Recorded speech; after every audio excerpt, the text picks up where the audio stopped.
Hey, welcome to our channel.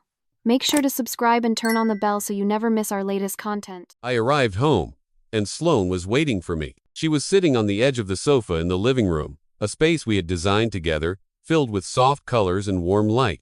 But there was no warmth in her now. Her posture was rigid, a statue carved from ice. Her arms were crossed, a barricade against whatever I was about to say. Before I could even slip my shoes off, her voice cut through the quiet hum of the house. "I know everything, Elias." The words hung in the air, heavy and sharp. Everything? What was everything? My mind raced through the day. A boring quarterly meeting, a frustrating call with a client, lunch at my desk. Nothing. "Sloane, what are you talking about?"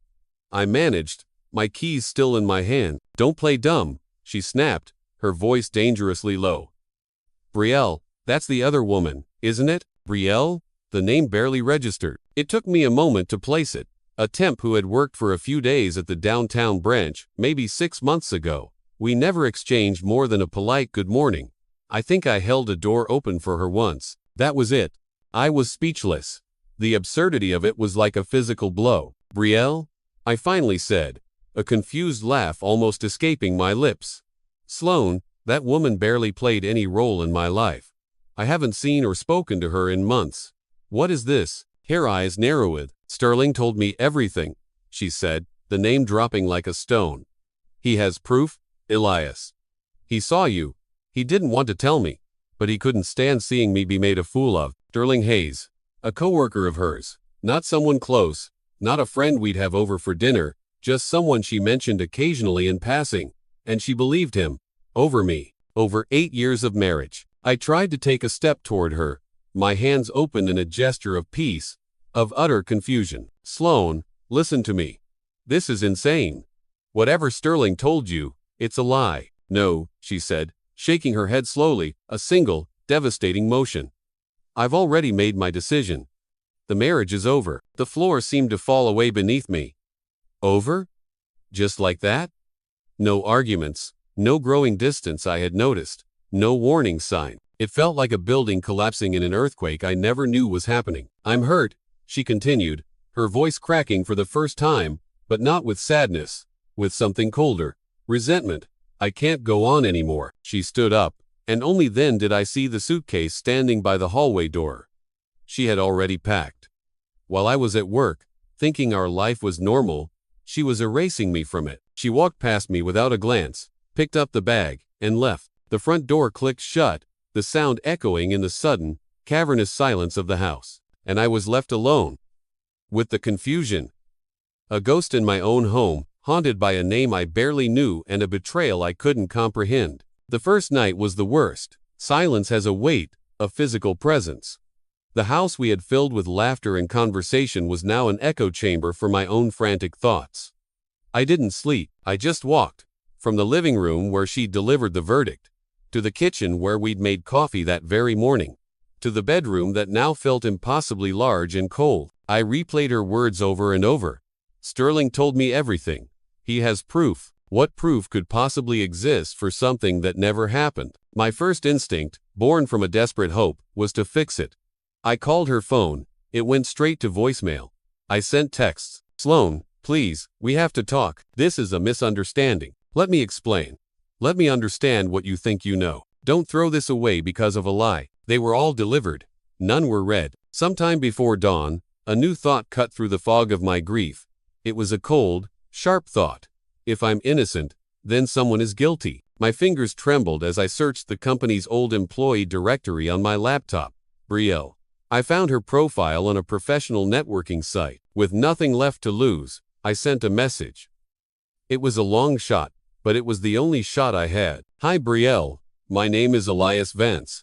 We worked briefly at the same company last year. I have an extremely urgent and strange question to ask you.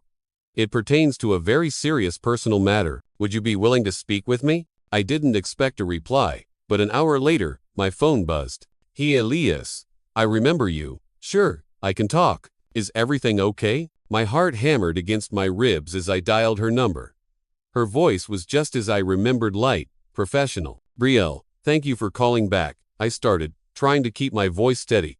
"Listen, this is going to sound crazy. My wife, She has accused me of having an affair with you." There was a moment of stunned silence on the other end. Then, a small, incredulous laugh. With me? Mr. Vance, with all due respect, I don't think we've ever had a conversation longer than 30 seconds. "I know," I said, a wave of relief so powerful it almost buckled my knees. "I know that. But she is convinced. She said someone named Sterling Hayes told her he had proof." "Sterling Hayes?" she repeated. "I don't even know who that is." And there it was. The foundation of Sloane's accusation wasn't just cracked, it was non-existent. Betrayal had never even met the star witness. We talked for a few more minutes. She confirmed she left the company months ago and moved to a different city. She wished me luck, sounding genuinely bewildered and sorry for my situation. After we hung up, I sat in the gray morning light, the phone still in my hand. The grief was still there, a heavy shroud over my heart. But now, beneath it, something else was stirring. A cold, quiet anger. Sloane didn't just believe a lie. She chose to. And Sterling Hayes, he hadn't just made a mistake. He had built a bomb and placed it at the center of my life. My focus shifted. This was no longer just about clearing my name with my wife. It was about uncovering the truth. I opened my laptop again. But this time, I wasn't looking for a person. I was looking for a crack in the story. A single, tiny inconsistency. The investigation had begun. The days that followed were a blur of quiet, methodical work. While Sloane's lawyer sent over the initial separation papers cold, legal documents that listed infidelity as the cause of the marital breakdown, I became a detective in the ruins of my own life. I stopped trying to call her. Arguing with a belief is impossible. You can only dismantle it, piece by piece, with fact. I started with our finances. It felt like a violation, combing through the joint credit card statements line by line, but I had to. Sloane was meticulous. She always told me where she was going. Long meeting at the office, won't be home for dinner, girls' night out with friends, going to visit my sister for the afternoon. The explanations were there in old text messages, but the statements told a different story. On a Tuesday she was supposedly in a long meeting. There was a charge for $200 at the Gantry Hotel, a boutique place on the other side of town, timed at 3 p.m. On a Friday she was having a girls' night.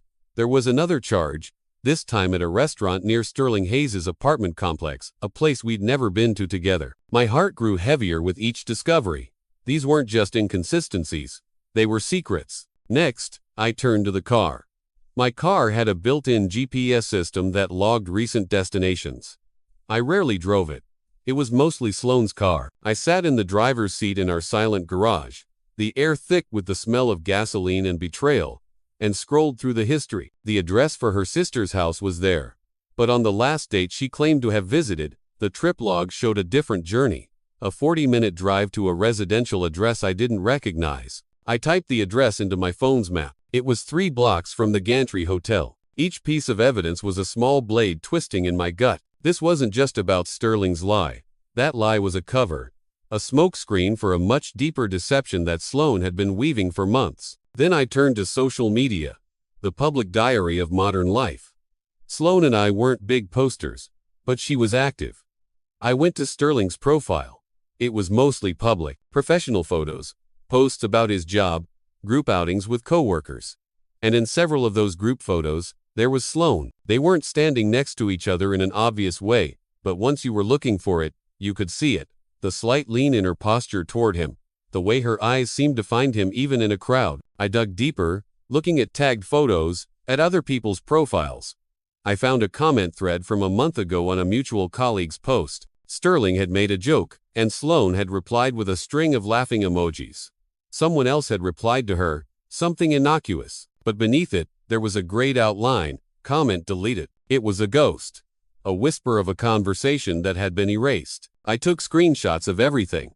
The hotel charges, the GPS logs, the subtle social media interactions. I printed receipts. I organized it all into a digital folder, and then a physical one. My anger was a cold, steady flame now, burning away the confusion and the grief. It forged a strange kind of clarity. Sloane hadn't been tricked by a master manipulator. She had been a willing participant. Sterling's lie about me and Betrayal wasn't the cause of our marriage's end. It was the excuse. It was the convenient, manufactured reason she needed to justify what she was already doing. She had built a narrative where she was the victim, and I was methodically, silently, building the one where she was not. A week later, just as I was beginning to think I had all the pieces I could find on my own, the key arrived. It came on a Tuesday afternoon. I was working from home, the house still too quiet, when a notification popped up on my screen. An email. The sender was an unidentifiable string of letters and numbers. There was no subject line. There was no text in the body, just a single, downloadable file. My first thought was that it was spam or a virus. I almost deleted it. But something, a gut feeling, a flicker of intuition made me pause. I ran a security scan on the file. It came back clean. It was a video file. With a deep breath, I downloaded it and clicked play. The video was shaky at first, as if filmed on a phone propped up on a table. The setting was a hotel room, unmistakably the gantry from the pictures online. And on the bed, laughing, were Sloan and Sterling. My breath caught in my throat. They were comfortable, intimate. His arm was around her shoulder, and she was leaning into him, her head resting against his chest. They were drinking wine. And they were talking about me. He just buys it, Sterling was saying, a smug grin on his face. Told him you were visiting your sister again? Sloan laughed. It was a sound I knew better than my own heartbeat, but this version was different. It was cruel. He's so predictable. Thinks the world is as honest as he is. It's almost sad. Did you see his face when you told him about Betrayal? Sterling chuckled, like a lost puppy. I almost felt bad for the fool. Almost. He's a fool, but he's a convenient fool, Sloan replied, taking a sip of wine. She looked directly at the camera, as if she knew an audience was watching, and a smirk played on her lips. He won't know what hit him. By the time he figures anything out, the divorce will be final, and he'll be paying for my new life. She laughed again, a full-throated sound of pure contempt. She mocked the way I dressed, the quiet way I handled arguments, my blind trust. She performed a caricature of my confused expression, and Sterling howled with laughter. I watched the entire 20-minute video, once. Just once. I didn't feel pain. Not anymore. The pain had been burned away by the white-hot rage that now filled me. This wasn't just infidelity. This was a conspiracy. It was humiliation, planned and executed with glee. They weren't just having an affair. They were enjoying my destruction. When the video ended, I sat in silence for a full minute. My hands were steady. My mind was crystal clear. This wasn't about pain anymore. It was about justice. I saved the video to a hard drive. I made 3 copies. I uploaded one to a secure cloud server. I then composed a new email to my lawyer. The subject line was simple. Urgent. Evidence. I attached the video file and sent it. Then, I began to act. I logged into our joint bank accounts and transferred half of the money into a new account under my name only. I called the credit card company and had Sloan's card canceled immediately, citing it as stolen. I changed the passwords on every shared service, from streaming sites to online shopping accounts. Finally, I picked up my phone, found her contact, and blocked her number. I blocked her on every social media platform. From that moment on, the discussion was over. There was no longer a marriage to mourn or a woman to win back. There was only a legal strategy, and I was ready, because now I knew everything, and I had the proof. The day of the hearing arrived on a crisp autumn morning. I woke up early, dressed in a calm, deliberate manner, choosing a suit that always made me feel grounded and confident. On the way to the courthouse, I didn't listen to music. I just drove in silence, recalling every detail of the past few months. The false accusation, the hidden betrayal, the vile video, the sleepless nights spent collecting data. I had resisted every urge to confront her, to scream, to show her the proof of her lies. I had chosen this path, the path of quiet, undeniable truth. And today, every second of that chosen silence would count. Sloan was already there when I entered the room, sitting beside her lawyer. She looked at me, and for a fleeting moment, I saw a flicker of something in her eyes, guilt, maybe, or fear, but it was quickly masked by a veneer of defiant anger. She was still playing the part of the wronged wife. She probably thought she could win with her performance. The judge called both sides, and it began. Her lawyer went first, painting a masterful picture with words. He spoke of Sloan's emotional breakdown, her shattered trust. He described me as a cold, calculating husband who had carried on a clandestine affair with a younger woman named Betrayal. He used words like heartbreak and deception, crafting a narrative designed to pull at the heartstrings of anyone listening. It was a perfect story. If only any of it were real. When it was my lawyer's turn, he wasted no time on speeches. He stood, calm and composed. "Your Honor," he began. His voice even, "My client, Mr. Vance, denies these allegations completely. Furthermore, we contend that the petition for divorce based on these grounds is not only false but was filed in bad faith to gain financial advantage." He walked forward and placed a thick folder on the judge's bench. "In this folder, you will find bank statements, GPS logs from the plaintiff's vehicle, and time-stamped text messages which directly contradict her stated whereabouts on numerous occasions." He paused, letting the weight of his words settle in the room. I saw Sloane shift uncomfortably in her chair. "And finally, Your Honor," my lawyer continued, "we have a piece of evidence we would like to submit for your private viewing. Due to its sensitive and personal nature," he held up a USB drive. "It is a video that will clarify the true nature of the marital breakdown." The judge agreed. He took the folder and the drive and recessed to his chambers. The minutes that followed were the longest of my life. I stood there, staring straight ahead, focusing on my breathing. Across the room, Sloane's composure was beginning to crack. She grabbed her phone, then put it down. She whispered furiously to her lawyer, who could only offer a helpless shrug. The mask was slipping. When the judge returned, his expression was unreadable, carved from stone. He sat down, adjusted his papers, and cleared his throat. After reviewing the evidence submitted by the respondent, he announced, his voice devoid of emotion, "The court finds the accusation of adultery against Mr. Elias Vance to be entirely unfounded. The plaintiff has failed to provide a single piece of credible evidence to support her claim." A gasp was audible from Sloane's side of the room. The judge continued, his gaze briefly flicking toward her. "Furthermore, the documents and video recording provided by Mr. Vance present clear and convincing evidence of the plaintiff's own infidelity." He wasn't finished. "Using false information to gain advantage in a legal proceeding is a serious matter. Therefore, the court rules as follows. Mr. Vance will be awarded the majority of the shared assets, including full ownership of the marital home and the joint investments.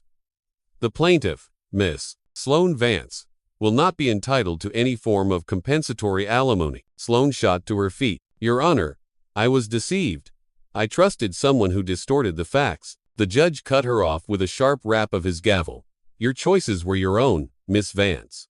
As was your conduct. Responsibility for both is personal." For the first time since this all began, Sloane fell silent.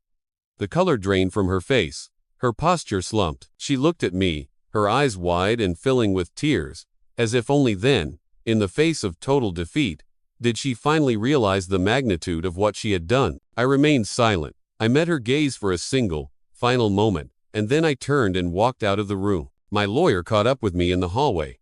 "Do you want to make any public statement?" I shook my head. "It's done," I said, the words feeling lighter than air. The truth spoke for me. As I pushed open the heavy courthouse doors and stepped out into the bright afternoon sun, I felt something I hadn't felt in months. Lightness. I carried the weight of the end, but I carried no guilt. The battle was over. And I had won. In the parking lot, my phone rang. An unknown number. I almost ignored it, but on an impulse, I answered. "Is this Elias Vance?" a woman's voice asked. It was trembling slightly. "It is. Who is this?" "My name is Alara Hayes," she said, and my blood ran cold. I was Sterling's wife. She explained that an anonymous email had arrived in her inbox that morning, containing the same video I had received.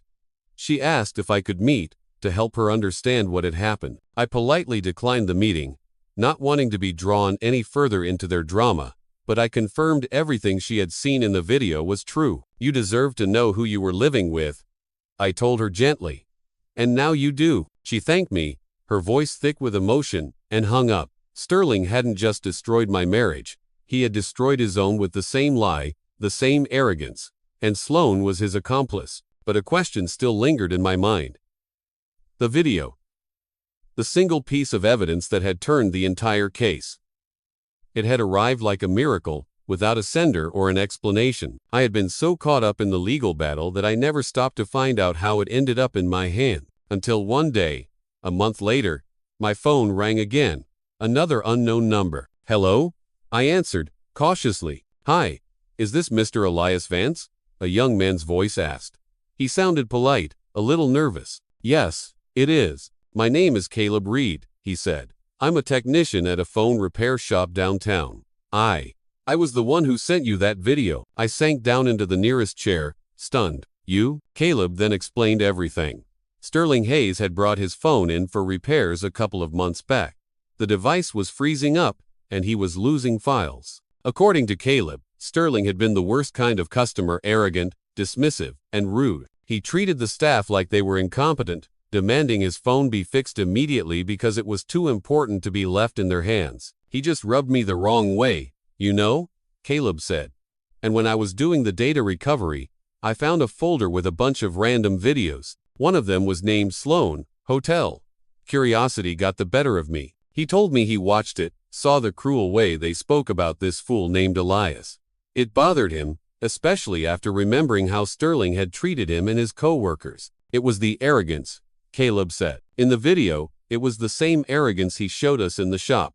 The attitude of a guy who thinks he's better than everyone else and can get away with anything." Caleb explained that he noticed they mentioned last names and other details in the video. On a hunch, he did some searching on social media. He found an old New Year's Eve post from Sloan where she had tagged me. From there, it was easy to find my professional email address in a public directory. "I wrestled with it for a while," Caleb confessed. "It felt like a huge invasion of privacy. But in the end, I just thought, that guy treated me like trash, and he was treating you like trash, too. And that, to me, was reason enough." I listened, completely floored. I thanked him, profusely, telling him that his one small act of rebellion had saved me from financial ruin and a lie that would have followed me for the rest of my life. After we hung up, I sat there for a long time, just holding my phone. Justice hadn't come from a grand plan. It had started by accident, with an arrogant customer, a forgotten video, and a regular guy who simply decided to do the right thing. Time passed. I rebuilt my life with silence, dignity, and a strength I didn't know I possessed. The name Sloan and Sterling tried to destroy with a lie now carried respect. I kept the house, organized my finances, and poured my energy into my consulting business, which began to thrive. Each sleepless night became motivation. Every memory of their laughter in that video became an anchor, reminding me never to ignore my own intuition again. I started therapy. I resumed my workout routine. I cut ties with the few mutual acquaintances who fed on gossip and surrounded myself with people of solid character. I never spoke ill of Sloan in public. I never sought revenge. Life, I discovered, had its own way of balancing the scales. After the trial, she had to move. Some of her friends drifted away, now doubting the victim narrative she had so carefully constructed. The video, I heard through the grapevine, had discreetly circulated among people from Sterling's old circle. No one confronted her directly, but the looks changed. The calls stopped. Sterling, in turn, was left by his wife, Alara, just days after she found out everything. Their divorce was swift and cold. She knew exactly what to do after seeing that video, and she did it. He tried to contact Sloan, but she had cut him off completely. Their alliance, built on deceit, crumbled into silence. Without Sterling, and without access to the resources we had shared, Sloan faced financial difficulties. She tried to find work, but the scandal, though not front-page news, had a way of following her in our professional circles. One day, about a year after the divorce was finalized, I received a long message from her. It was filled with regret.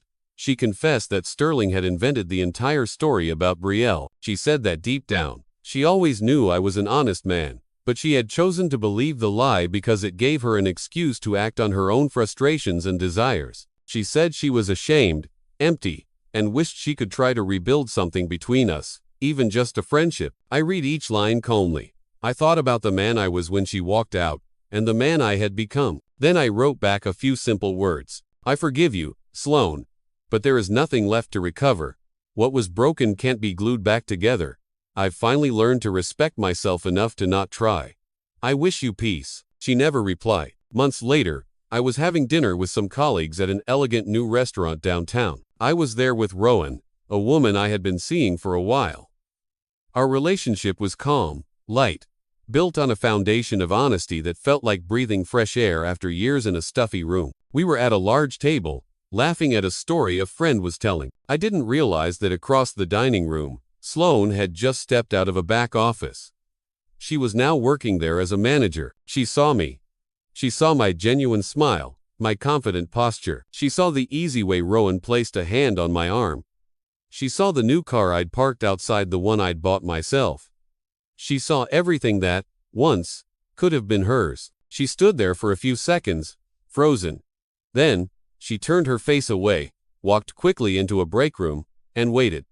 She didn't want to be seen. She couldn't face the living, breathing image of what she had thrown away. That night was a silent reminder that choices have consequences, that everything that starts with a lie ends in loneliness.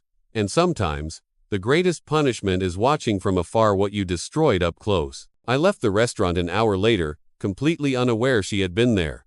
I got into my car with Rowan, placed my hand on hers, and told her the night had been special. And it truly was. Because unknowingly, I had finally, completely, closed the last chapter. The pain had become a lesson. The fall had become momentum. The betrayal had become my strength. I drove on, without looking back. Because some endings don't deserve an epilogue, just silent.